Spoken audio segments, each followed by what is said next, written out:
with something out of the water, sunburn. After that, we'll move on to talking about how to handle cramps in both shallow and deep water.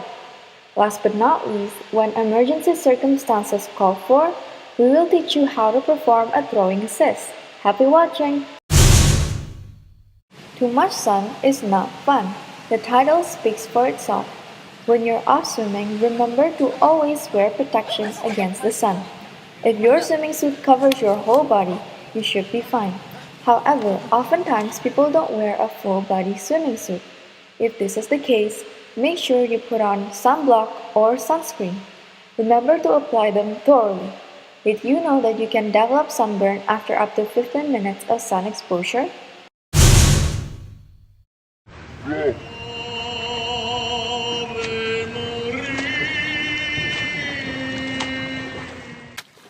Moving on, sometimes people experience cramps as they swim. These are several ways of handling and recovering from cramps in water.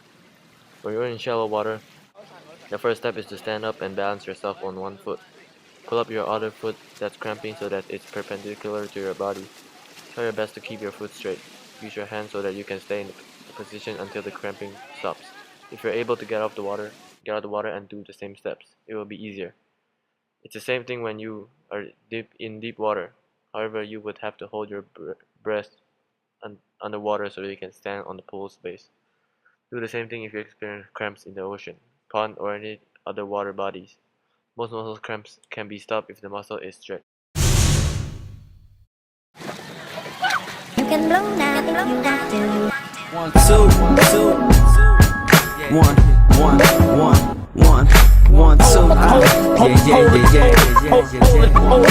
Holding it down. We making po music, something. Throwing assists are for emergencies only. For example, if someone is drowning or if someone is experiencing cramps and is unable to handle the cramps, you help someone with a throwing assist when you're out of the water. Nevertheless, before performing a throwing assist, make sure you follow the 3 steps in an emergency situation. First, check. Examine the throwing victim's situation. Are they far away from shore? How deep is the water? Do you think they can hold on and wait for the lifeguard or emergency rescue team? Second, call. If a lifeguard or a teacher is nearby, call them. However, if there's no one qualified, call an emergency number.